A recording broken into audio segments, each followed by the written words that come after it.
panel in the global connectivity track.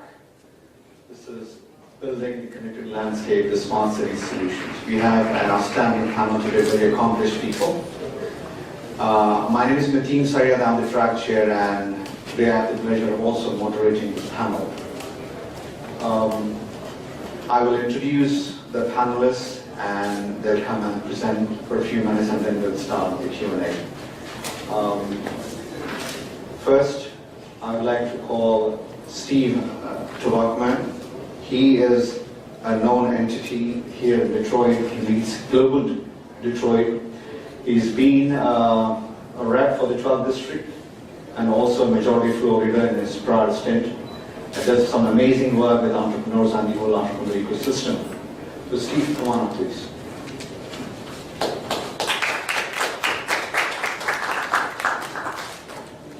Thanks, Mateen. Good afternoon. Sounds like a little bit of a food coma out there. Good afternoon. Good afternoon. So I'm going to talk a little bit around immigration and diaspora networks and how the global connectivity of the modern economy creates new opportunities to leverage global talent in global development abroad, as well as the impacts here. So I've been fortunate, after I finished my time in the Michigan legislature, to lead Global Detroit. It's an immigrant economic development initiative. It's an economic development initiative for Metro Detroit, focusing on immigrants as a source of growth. And so I'm part of a larger movement across the Rust Belt and across the country where economic development leaders, mayors, local government, chambers, and others, nonprofits, are thinking about immigration not as a social justice issue or a civil rights issue, but as an issue critical to our economy. And they're pioneering new programs to take advantage of the opportunities that exist because of immigration. Is that my one?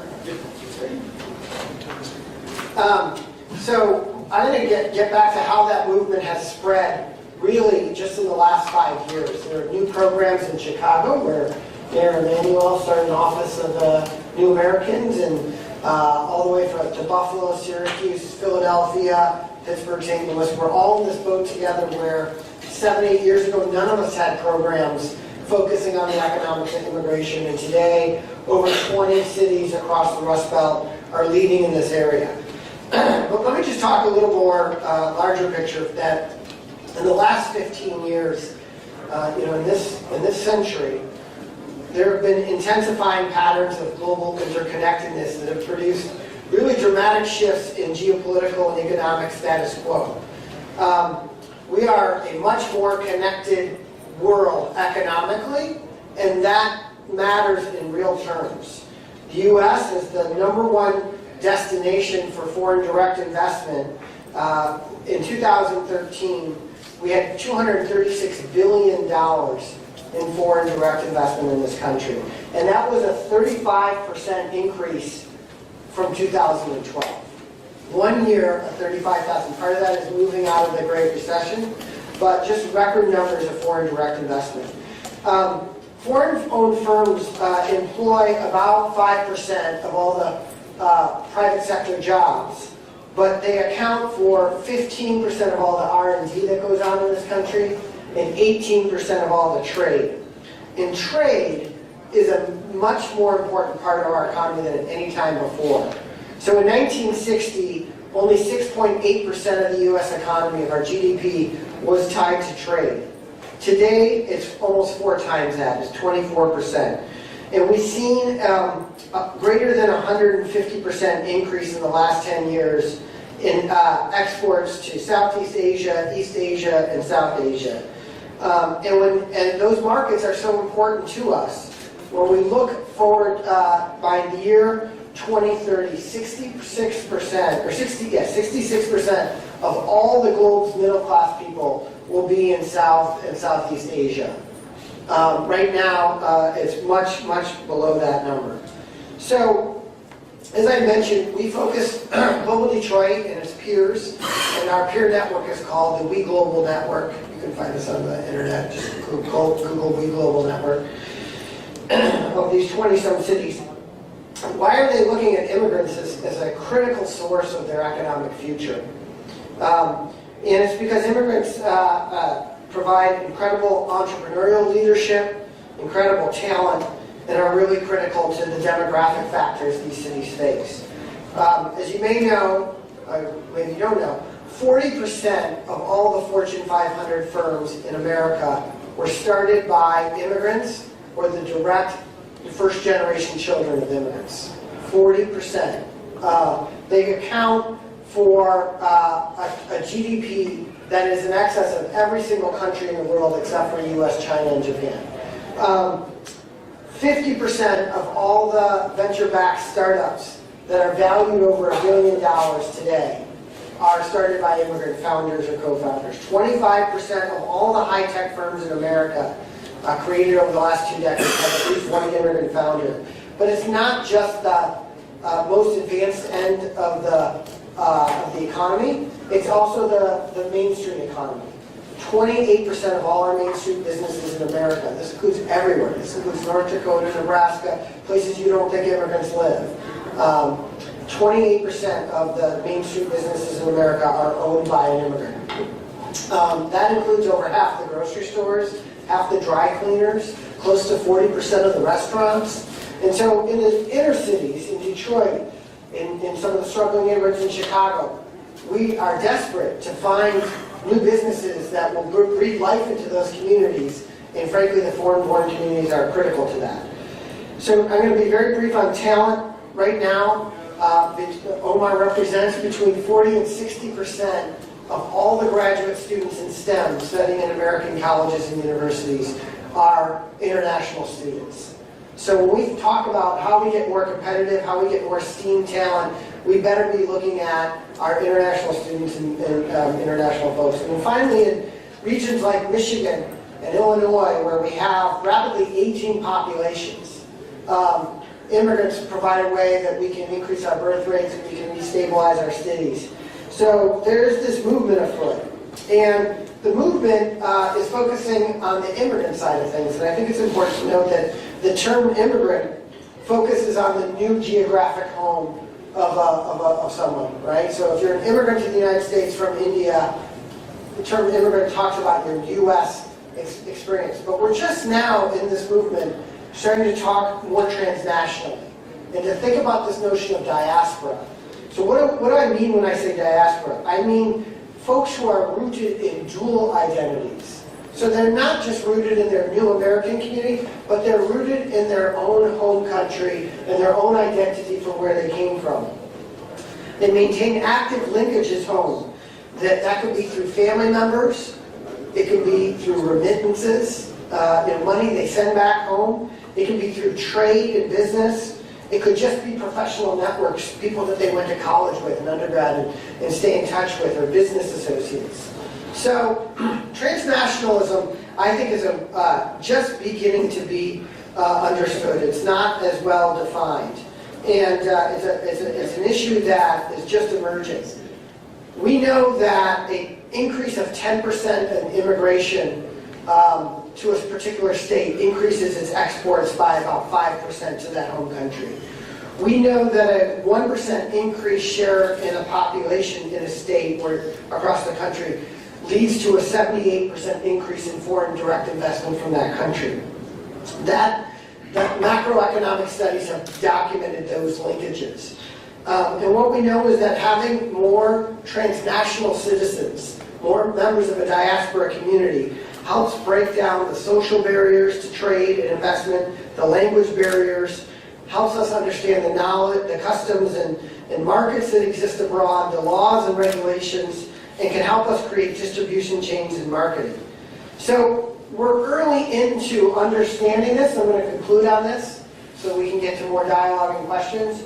We're very early into understanding beyond just what the impact that immigrants have, but how this transnationalism and diaspora networks can create trade and investment, both here in the United States and abroad.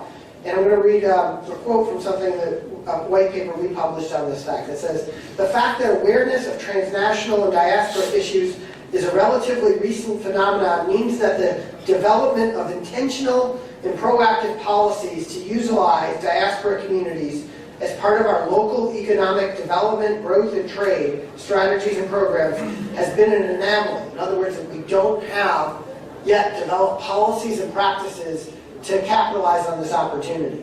That's both good and bad news for local economic development leaders and strategists. The good news is that there are many unexplored opportunities, low-hanging fruit, and easy to implement practices to better include diaspora communities into our local economic fabric. The bad news is that there are few well-developed models from which to borrow. So we're largely in new and uncharted waters, but waters rich with opportunity. So I think the TiE's discussion of these of global connectivity is very timely, and I think that there are tremendous untapped opportunities for us to line together, and I look forward to the discussion. Thank you, Steve. Next speaker, very gracious to accept our last minute invitation. We had Hardik Bhatt, who was the CIO of the state of Illinois, very proactive with me all this time. Unfortunately, he had to be at the governor's meeting today. So, very gracious of Rohit Hassan, co-founder and CEO of Zaptum, an IoT infrastructure space, working very hard on security aspects, has graciously accepted to be here. So thank you, coming all the way from Chicago. Please come on.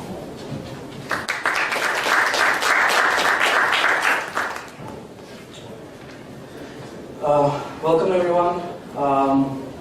Rohit Hassan, CEO of Zaptum. We are a startup based out of Chicago, 3 years old. One of the fastest growing cybersecurity company in IoT based out of Chicago. We came out of AT&T Foundry in Dallas in 2013. And primarily our role in the cybersecurity world is how do we protect smart cities who cannot pay for being smart. So one of the biggest challenges today is if everybody likes their taxes to go up and pay for smart cities, it's fun, but most of us don't. So who pays for the cities to be smart? And when they don't have the capital and the resources to pay for it, they usually, there's a lot of oversight, in it, especially in terms of security and their poor choices of how they want to print things out faster without considering the implications of the recent attacks that we had on our country for the last couple of weeks on the internet. So essentially what Zaptum provides is we are the first line of defense against an outside state-sponsored or any anonymous cybersecurity attack on our Internet of Things infrastructure, specifically our national grids and our smart cities. That said, we are a very promising startup. We are one of the market leaders in this space. We just closed recently, 5 months back, a $2 million seed round, and backed by some of telco veterans like former CEO of Sprint, Dan Hesse, Wim Elfring from Cisco, Hardik Bhatt, CIO of State of Illinois, J. Chicago, is also here. So I just wanted to kind of give you guys an idea that though connectivity is important, sometimes like looking into the future, we have to make, we have to also realize the implications of how connectivity is going to affect our lives.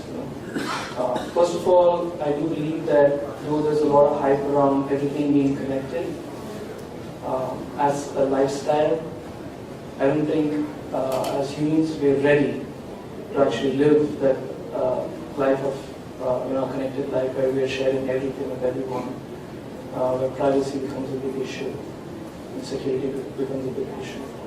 So I just want to draw an analogy from 20 years back and so give you some reference point on how human nature changes with regard to how our lifestyles adopt to new paradigms of computing. So there was a time when there was no caller ID. When you pick up the call and say, This is Rohit speaking, who's on the other line. And I grew up in that environment. And when caller ID came in, you could actually see who's calling you. And you had the choice of either taking the call or not taking the call. So today we don't realize like how that privacy that you've given up 20 years back affects, and you just take it for granted. So one of the biggest challenges with smart cities or anything that's connected is actually the limitations is us as humans. We are not ready for that change because we are still living in the world that we're used to in our comfort zones. So this technology that we're talking about is actually for the next generation who will be consumers of whatever we're investing in. And as you guys might have realized already, that if you're running a business and you're looking at monetizing and succeeding in your business in this space, you're always trying to take a bet on something that's not available today and something that you could do better for the consumers of the future. This has been proved through Internet 1.0, this has been proved through the mobility revolution that we had, and this will again be proved through the whole connected infrastructure and the connected world. That said, I just want to re-emphasize, today's world, everything is we trade with everyone. Your refrigerator at home, it has probably components from over 100 different countries. And we trade with different countries. And the issue is that with smart cities or with Internet of Things, the biggest problem is you cannot run a virus scan like you do on your PC or your Mac to find Trojan horses.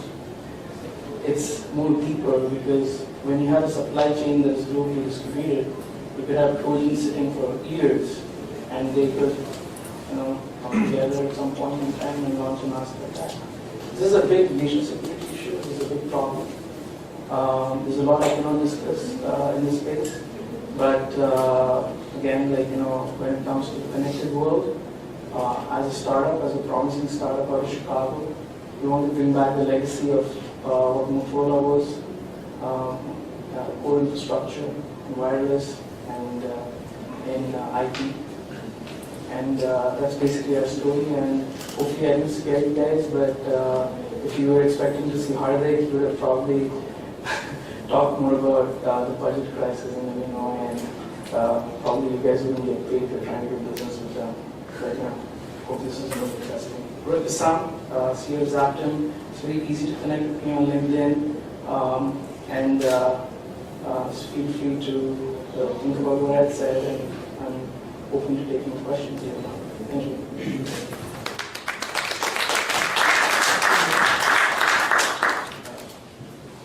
Thank you, Rohit. I don't think we have scared, but we have certainly made some people nervous. So they'll relook at the whole security aspect of the connected world.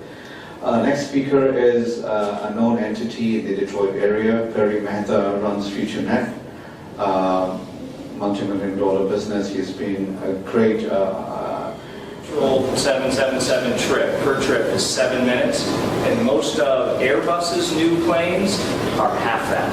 So this industry is already almost fully autonomous. Again, we'll see if it's ever able to go either autonomous or unmanned. When you have kind of fly-by-wire, so to speak, remote fly-by-wire is the term, you may have switched to a technology where, like the military is using now, where you have operators in a single location operating several different crafts. This is true with over water as well. And they just take over in those last 7 minutes the craft that needs it at that time. But again, the ROI for that industry, considering the cost of the capital equipment, is not nearly as attractive as the overland. And as Dean mentioned, auto. I think it's again ironic. that for those of you that are fans of late 70s culture and movies like Smokey and the Bandit, which they were delivering cores in that run, in that movie, this was another beer truck. So the InBev was the customer here for Otto. This Otto was a company that was formed a little over a couple of years ago, but Uber bought them 10 months after they were formed. And they bought them, I want to get this number right because it's eye-popping, $680 million 10 months after they were formed. So you can see there's some great opportunities for investors and entrepreneurs there. But for InBev, they have, which is not a giant company, it's a giant company, but compared to most freight companies, their operation is not considered large. If they can switch to full autonomy for the 90% of miles driven is for Class 8 trucks is our highway miles, that would be a $50 million savings to InBev per year just in their U.S. market. A truck costs about $180,000 a year to operate. That's a Class 8 truck. It's about $1.38 per mile. And 39% of that is fuel, and 26% is the driver. You can see if you can eliminate that driver, the cost savings, and those are just getting more compelling as fuel costs jump and driver costs increase. The ROI for a technology and a business model like this is huge. So the opportunity that I really look at is I break it up into those three modes. The first 100 feet, as I said, it's less. It's in the single digits on the factories that have fully converted the warehousing operations to autonomous. And the issue really there is, so this is where I want to sharpen your pencils. It seems like the issues there are cost. If you can create technologies and full solutions that are cheaper, that adoption will increase even greater than 34% a year, which is where it's at now. And also flexibility. A company like Amazon can install their whole freight and shipping flow to consider this type of capability.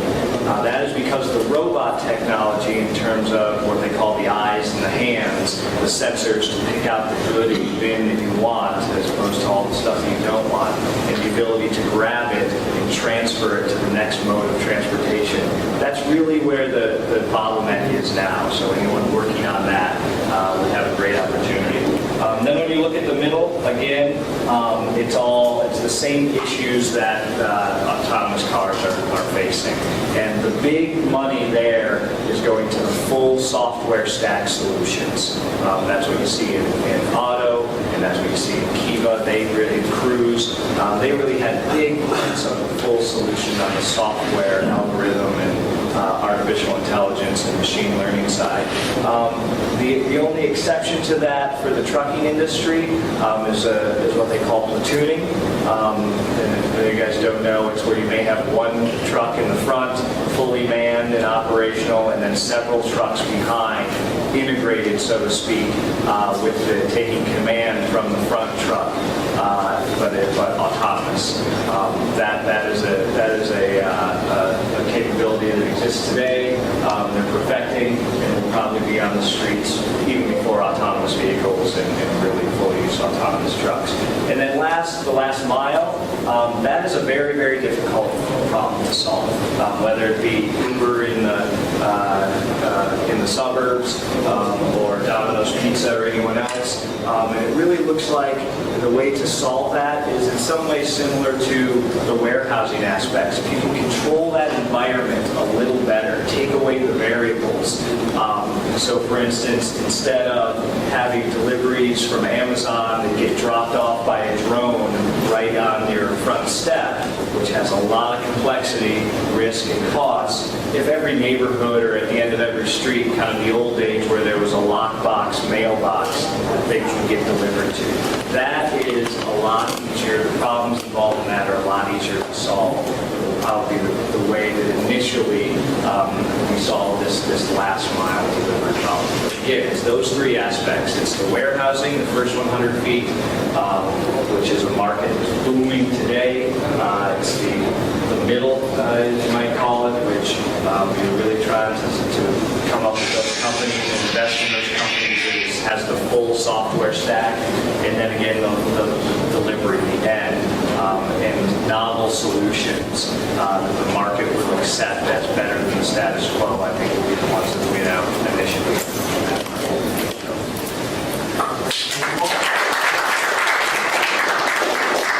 All right, so we had 5 great presenters. I'd like to have them please join me up here. I'd like to ask them some questions. It's a unique opportunity with the 5 different perspectives you heard from industry, from venture capital. And I'll kick off a few questions, and I'd like the audience to jump in here and take advantage of this opportunity with this group. I think the chamber has a lot to do with that work, so thank you, Rob.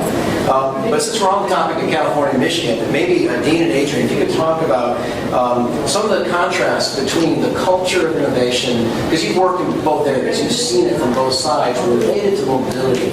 What's somewhat of the difference of culture and innovation happening between Silicon Valley and Michigan and Detroit, and where is it actually working well together, and maybe where it's not? From my personal experience, as I mentioned in the presentation, it was a very interesting learning experience for us culturally. You've got over 100 years of learned behavior in the automotive industry, and as time's gone on, we've evolved to kind of settle in on product development methodology and life cycle. Yeah, we're always trying to improve that and shorten it. But when we started working with the West Coast companies, one of our customers said, just be ready, because we like to straddle the line of possible and impossible. You'd never hear that in the automotive industry typically. And as we started to work together, I would say the initial relationship got a little sticky because, hey, you can't do that. Why can't we do that? We've done that before. That won't work. Well, are you sure it won't work? And you just keep going back and forth on it. So we learned a lot from them, but I also think they learned a lot from us in terms of domain expertise relative to what it really takes to integrate technology into a vehicle. It is not simple. It's not trivial, and I think the lessons learned from the experience is they walked away a lot smarter about developing and integrating the product, and we walked away a lot smarter and a lot more aggressive in terms of what is possible. So that's it. Adrian? Yeah, so I got to come at this in a couple different angles. So we started a company called Shepherd IS, which was a fleet management solution for public transit. Ran into business buddies at Translate, actually. And then we had this idea of consumer-facing offering. We said, great, this is a bigger idea. Let's go raise some money. And there was no money to be raised in Michigan for a consumer-facing mobility app, right? And we moved the whole company to the Bay Area, right? Because the money was there. This is in 2010, right? So we had to. It was the right thing to do. And it also ended up being the only place that we could build that company in the very dense 49 square miles of San Francisco. And a user base that is so interested in open and new technology that we got the fastest iteration on feedback on the app that I think Welcome, guys. My name is Beneet Kakiel. I'm the Fintech chair for TiECon, and I'm going to do a brief presentation about the megatrends in financial technologies. And I want to give a brief background about myself. I own a venture capital company called Sky 7 Ventures. I'm also on TiECon. My background has been Fintech for about 25 years or so. I worked for Bank of America, Chase. I ran their fraud and security divisions. And now I'm investing in financial technologies. I opened the first call center in India. It's the largest one in the world. And I sold it to ICICI Bank in India. It's listed, it's $35 billion market cap now. That gave me a lot more insight into financial technologies because I was working for ICICI Bank for a little while. And the more that I learned from that bank, the more I applied to the US. And you will see how archaic the systems are. And I think most people know how archaic the systems are in banks. And one of the reasons for putting this fintech together, we've got a lot of illustrious speakers over here, which you're going to hear later on as well. The goal was to create an ecosystem for financial technologies. So you heard from Vijay yesterday from TD Ameritrade, and he was very emphatic about technologies in the fintech world. My goal is the same, to figure out how you can get all these people together in the fintech world to create an ecosystem here in Michigan for that. Most people go to Silicon Valley or New York to form fintech companies, but I think there's enough over here to start that ecosystem. So my presentation is going to be focused essentially on a very high level of what fintech is. We're also going to go touch into a topic which nobody else talks about, which is Bitcoin and blockchain technologies. So it's a very deep topic. We're going to do a cursory level touch over it, but we'll be available after that to talk through it with you guys if you need to have more details. Who knows what fintech is, generally? Do you know? Okay. So most people know fintech is technologies, right? So it's financial services that runs, technology that runs financial services, essentially. So every bank, every insurance company uses fintech in some manner. So they only exist because fintech is there. So we did a survey with PwC for about 800 respondents all over the world, from US, Sweden, Luxembourg, India, Hong Kong, China, even from Cambodia. And if you look at the results over here, it says 50% of the risk globally, in the business is from fintech, and 20% think by 2020 their business is at risk internally. So the outsiders think only 20% is at risk. The inside people who work inside the industry believe 50% of the business is at risk. And 57% of the people are unsure about how to respond to blockchain technologies. Everybody knows, they've heard this name blockchain, but nobody knows how to respond to it. So our goal is to give an overview today so that you have a better idea of what blockchain is, and if you need to respond to it, how to do so.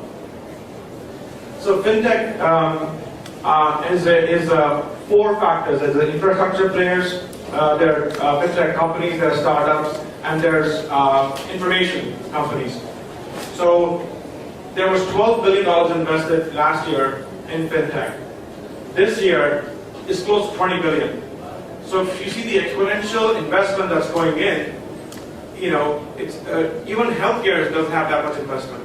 So if you look at what industries to put your time and effort in, I think fintech is going by leaps and bounds. It's not even close. You talk about AI, you talk about medical. There's investment. The approach in investment is 20%, 10% higher than last year-on-year growth. Fintech is close to double.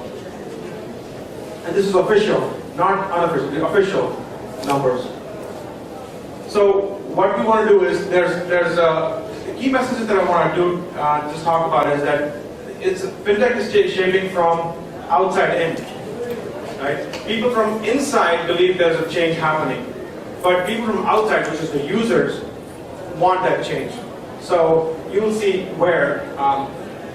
Second, the traditional fintech is where the most disruption is. We'll talk about what industries are going to be ready to disrupt.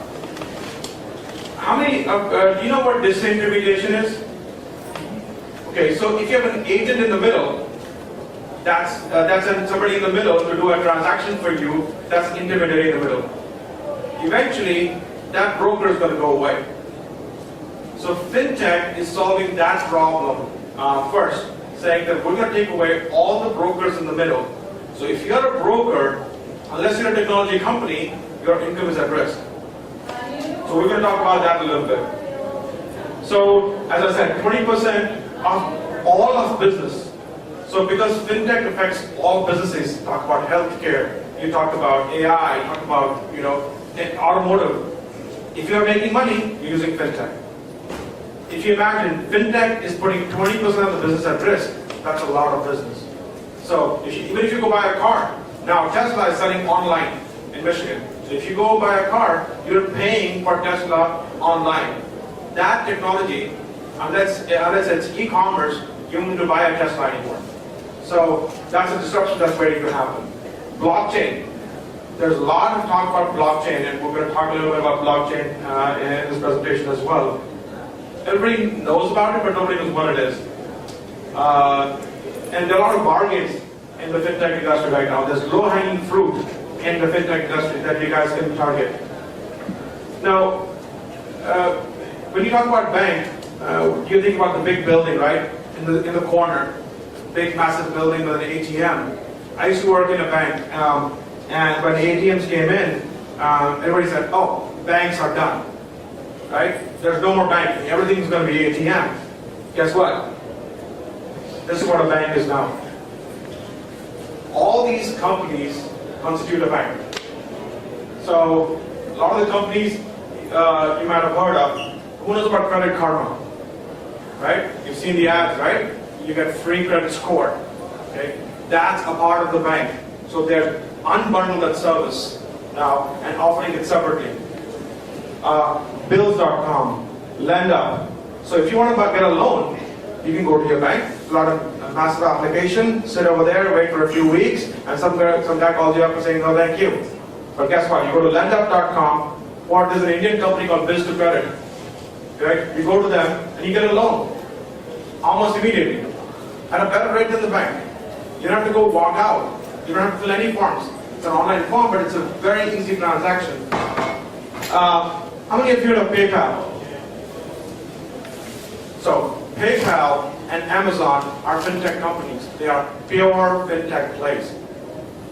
The way Elon Musk made money was he said for eBay, for every payment that you make, you're going to use my platform from their website to the payment institution. That's all he did. And he sold that company, can you guess for how much? $5 billion. Yeah. So it's an immense amount of money. Now that company has been resold. It's brought back and again, and the company valuation is close to $8 billion now. So again, these firms are re-churning themselves out as different auras as well. Now there's another company over there called Can Capital at the left-hand side at the bottom. All they do is they raise money for people to lease money from them. Lease money, they call it. So I want to go out and I want to buy a car, right? I want to buy a car outright. The car is $30,000. You're $5,000 short. Just go to them, they'll give you $5,000. No questions asked. Just with a social security number. So, one big example, if you see in the middle, there's a Visa card in there. How many of you guys have a Visa or a MasterCard? So, I have two companies, myself, that issue a Visa and a MasterCard, and a Discover card, and a JCB card, and a CUP card, all over the world. So, I'm not a bank, I'm a fintech company. But I use the rails of Visa and MasterCard to give you the service that you want. So what I'm getting at is that a bank unbundled is you in business. So if you look at the fintech landscape, there are payments companies, there are insurance companies, there are deposit and there are lending companies, there's wealth management at the bottom, and there's capital raising. And there are some marketing companies that market your products out there. So when you see these ads, so you're doing Google search, suddenly a Visa ad comes up saying, get a Visa credit card. Those are marketing companies. Those are also considered fintech companies. So we're going to talk about what that means by company. So what does the landscape look like? So in payments and transfers, the companies called PayPal, Square, Stripe, the company called Braintree over there. Braintree was bought by PayPal recently. Okay? You guys use Square by any chance? So Square, as Keith was saying, you can sell anything. You're a taxi driver, you can just take Square dongle and you can just accept payment. You don't have to go to Chase Payment Tech anymore. I remember the time when I was at a bank and one of my friends was opening up a retail store. He had to go to Chase Bank, it was called Bank One at that time, and he would say, I need a place where I need to collect money. And he would fill out an application. 3 days later, the rep would come visit him. He would take a deposit for $400. He would give you a machine. That's how you can activate it 3 days later. Now you can go walk down the street, get a dongle, get an app. You can start business today. Within 1 hour, you started. No questions asked. So Square is one of those companies that did that. So I'm talking about these companies, and about 7 years ago, 8 years ago, I'm saying, this is ready for disruption, so I got to do something in it. So I started to invest. I put a company together called Vista Money, which is a global banking platform for payments and for banking. So if you want to buy anything from anybody, including PayPal, use our platform. And generally, there's a good chance they use our platform. 60% chance they use our platform to buy stuff from it. Bought a company called Crores, which is into funds transfers. So we'll talk about it a little bit. Crores was formed only for one purpose. We'll issue your card over here, and we'll issue your card in India, and you can do a card-to-card transfer to India for zero cost. So we started this company. I realized that marketing was the costliest thing for me. So I outsourced the marketing to a company called Zoom. So Zoom uses that kind of a platform right now, and they use our rails to get to India. And they charge you $10 for it, and they pay us $1 for it. But that platform was built for that only one purpose. Can you guess how much money gets transferred from the US to India on a regular basis? Can anybody guess? $70 billion last year. So any percent, any number that you put in there for payments transfers, you make a lot of money there. So there's a company called Virtual Bar that's going to be presenting after this. It's an exchange marketplace, and TiE has taken that over. So if you are a member of TiE and you are here, you can sign up for that company for free. So it's an exchange meant for everybody to sell their product and services to each other. So you can log in, you can provide your services, and there's another benefit to it, which I realized very recently. I offered my consulting services, which I don't do, consulting services to somebody, and I charged $400 for it. I was going to go to Vegas, and I logged into the platform, and somebody was offering me a penthouse in Vegas for $200. So I got to stay at a penthouse for 2 nights for doing nothing. Nobody else would get that penthouse, but I did, because I was a part of the marketplace. The other company that we formed was Even Labs.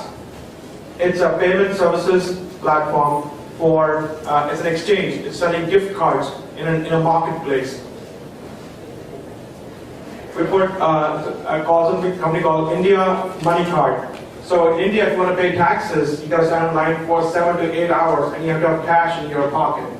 So we launched a company that goes to the rural areas where you can buy a PIN. It's called a PIN, where you say, hey, I want to pay taxes. You go to the local store and say, here's 500 rupees. They'll give you a number. You go on the government website for taxes, just like a credit card, you put your number in, your taxes are paid. Now the people don't actually have to go to physical location to pay taxes anymore. So, which, by the way, so the government intake of taxes, I don't say it's for you, but just for us, increased by 60%, tax collection. People didn't want to go pay taxes because they didn't want to wait. And by the way, so there's leapfrogging happening in technology, and we'll talk about it. They didn't go to the banks. They didn't go to Visa card. They went to mobile. So all the transactions that are happening for us are happening through mobile. There is zero physical transaction happening on laptops right now or physical retail stores. So we have a company called Pay at Shop that we invested in as well. Now Pay at Shop is when you buy something from Amazon in India. Right now nobody has a credit card to pay for it.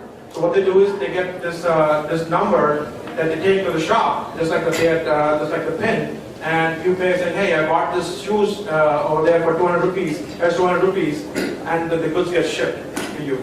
So Amazon is really happy because they can collect cash for their goods, and it's good funds for them, not cash on delivery, which was a big model in India as well. Payments Box is another platform which is globally hooked up to about 19 banks for doing any e-commerce transaction. So you're sitting over here, you want to do a transaction in euro or in Japanese yen, you connect to that platform and you get your settlement in Japanese yen. It's a tough slide, but I'm going to talk to it. So for this room, the goal is to figure out what's happening in FinTech from here to 2020. So what are the areas for disruption? The top 4 areas you see at the bottom left-hand corner, the print is very small, but there's consumer banking, which you all get affected by. The second one is funds transfers and payments. The third one is investment as well. And the fourth one is SME, small, medium enterprise banking. Now, small, medium enterprise banking is credit unions. Right? If you're a member of credit union, you still have to go to the bank to do all these transactions. Now, the reason why they don't do any of these transactions through FinTech right now, because regulatory hurdles are there, right? And they don't want to participate with Chase. If you participate with Chase as a back end, you're going to go through their financial regulations as well. So everybody's trying to move out of that platform and go into FinTech, which means they're trying to improve efficiency for their consumers. So if you look at it, we're invested into the top 4, except for investment and health management. All 3 categories we're participating in now. So again, with PwC, we have the same thing. So 28% of the business at risk by 2020, we talked about it. But 22% of the business is at risk for insurance, asset management, wealth management. So right now you go to an advisor to talk about your wealth management, or your investments, or your savings account. I think eventually it's all going to be online, all going to be on mobile. I think TD Ameritrade talked about it as well. Vijay said that that's what they're focusing on. They talk about robo-advisors and some cool technologies they're implementing. So I think that's ready for disruption, for sure. This is a very, very interesting survey. So we talked to millennials. So actually Accenture did. 18% of the respondents said they're switching their bank from their primary bank now to another bank, mostly online. 40% said they wouldn't mind banking with Google. Right? And if you get the last one, it says they view all their transactional, all their banking relationship as transactional. If you can do a transaction for me, I'll do business with you. If you can provide me benefit, I'll do business with you. There's no relationship anymore for millennials in the banks. Right? And 59% of folks think that the products are not targeted at them. And that's one of the reasons I found Crores was to focus on funds transfer from US to India for Indians only. And it was focused on just that market. Do you know how many, you know what a unicorn is, right? So unicorn is $1 billion and over company. Look at this slide. How many companies do you have that were formed after 2008 are billion-dollar companies now? A lot of the names you haven't even heard of. Now some of them are common. Zillow. How many of you guys go to Zillow and look for your property value? Just for the heck of it, right? You're talking about, there's a company called Oscar, which I hadn't heard of. Or Credit Karma is providing free credit scores, and they're $1 billion company now. Right? So the disruption is already happening. The question is, are you going to be a part of it? So I'm going to quickly run through a couple more slides, and I'm going to talk about blockchain. So in the insurance industry, this slide is very interesting. It says 76% of the insiders believe that the industry is poised for disruption, but only 26% from inside, believe that it's ready for disruption. So the outsiders are more, geared towards it. Same thing in investment. More people think that it's ready for disruption from outside than from inside. So what are the challenges that you guys will face if you want to do a fintech play? The biggest issue is regulations. So I tell this story to everybody. You know, the guy who formed Uber, when he formed the first Uber in New York City, all the unions were after him. So he said, sue me. He says, I'm ready for suing, so bring it on. I don't care. Line up the lawsuits for me. Regulatory authorities, unions, taxi cab drivers, everybody started to sue him. He says, I don't care. Because he said, I'm going to disrupt that market. He said, I don't really care about regulations. And now regulations are adopting towards what Uber is doing. So when I started Crores as well, my biggest issue was how do you get money across the ocean without the regulatory authorities kind of raising an eyebrow about it. So that took me, believe it or not, that took me 3 years to figure out. The technology was easy. I was doing it within 6 months. In 3 years, it took me to figure out the authorities. In India, so one interesting story. In India, I went and set up the banks to receive money. Right? I thought that was going to be the biggest issue. When you go to India, it's like it's called a color problem. Everything will happen tomorrow. Right? So come tomorrow. Everything will happen tomorrow. So tomorrow will do. You sign it tomorrow. So tomorrow. So you come tomorrow. But guess what? They were much fast in moving inside the contracts with me than the U.S. banks. The U.S. banks want my firstborn child, I think, before they would send money, even $10 to India. For every transaction, I have to fill out 10 forms, literally, on the back end to a transaction. So the second one is that when you open up a startup, you've got to partner with other companies. So that could be the challenge, is that the other companies don't know. They're not the same par as you are about technologies. Third one is consumer behavior. Obviously, when you change consumer behavior, it's a lot of it's a stretch to get them on board. And the fourth one is when you start a fintech company, access to funding becomes a problem. Obviously, for any industry, but it's a small percent over here, but that's still a problem. So what's emerging? Who knows about bitcoins? Do you know what it is? So it's a mathematical currency that no country owns. So it's been used for the gray market right now. Because no country owns it, there's no regulation around it, it's been used in gray market. But the use of that technology, that currency, is very rare. You can take that currency, if it was regulated, let's assume that it was not used for dark purposes. You can take a Bitcoin credit card. You can go to any country and use it anywhere. You never have to exchange money. You never have to pay the exchange rate or the interbank because the bank charges the foreign exchange rates. You never lose money ever.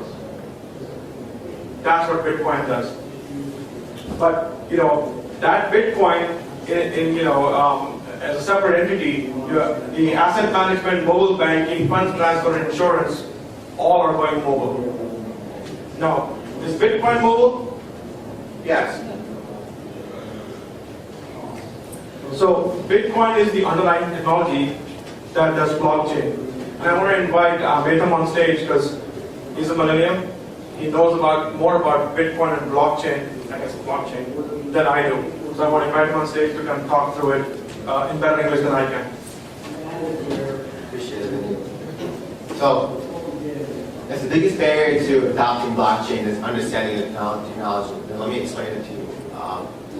Let me give you something you're familiar with, online banking. So if you want to send money to your mother, right? You log onto your computer, you make a request to a server, the server authenticates you, the banking server authenticates you, and it takes money out of your account and adds it to another account, right? That's how you send money.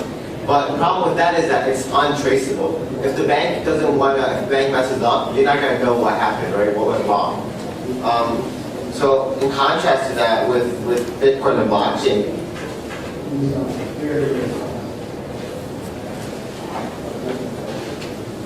it's really it's a data store that represents financial transactions. It's on your own computer, so you're not going out there anywhere. You have the record on your own computer, and everyone else has the same record on their computer. So it really creates, no one can tamper with it, because if someone tampers with their record of the blockchain, well, you're going to have it one on your own computer and say, well, this is wrong, right? You can raise a red flag. And it really enables immutability. So if you put something on the blockchain, it's always going to be there. Someone's going to have a copy of that. and it's gonna have the same exact copy. It's a secret. Everyone's gonna have the same exact copy. You can share that information only between two parties, right? Only the parties that need to know about the information can share it. The other thing is that it's a smart contract. So Ethereum is an example of a smart contract system.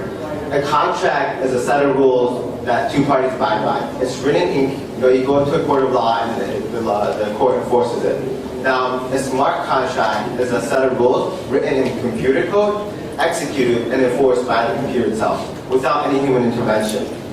So if a condition is met, a smart contract will execute a piece of code, and it can release payment, and it's very clear what those rules are because it is written in computer code. So something's going to happen when the smart contract is finished executing. And so, why use this smart contract plus blockchain system? First of all, it's a technological innovation. For larger enterprises, they can replace their entire IT infrastructure with blockchain, and it's going to reduce their cost by 20%. It's for smaller organizations, it's a social innovation. Now, because it is transparent and because it allows for more trust, it can help replace trust intermediaries. And for smaller institutions, it can help them compete with larger organizations. As a 20-year-old kid, how can I compete with Chase Bank? Well, if I'm using a blockchain and everything is transparent, that kind of gives me more credibility. Instead of throwing out your credentials, you can say, oh, why should you trust us? Well, because we're using blockchain, it's transparent. If something goes wrong, you can come back and see exactly what went wrong. The other thing is that, biggest hurdle for innovation in finance is not the technology, right? It's the regulation. But if the cost of the technology lowers enough that you can put that energy into dealing with the regulation instead of building technology out, that's going to allow for more innovation. Now, the blockchain is completely transparent. Every execution on there is traceable. Because we are using smart contract systems, the rules are clear, right? You don't need to go to a court of law to enforce it. So you can avoid expensive lawsuits. And at the end of the day, it protects the consumer from the developer because you know exactly what's going on. So what are some use cases for the blockchain? First of all, digital assets. You can put any type of digital assets. We've heard of Bitcoin, which is the cryptocurrency. But you can put US dollars on it. You can put gold. You can put houses. You can put livestock. Any type of digital asset can be put on the blockchain. And it can be used for settlement between financial institutions. So two banks can settle between each other. And that can really replace automatic clearinghouses, and it can replace systems like SWIFT, the international banking communication system. The other thing is insurance. So insurance is a variance of if this happens, then you pay me.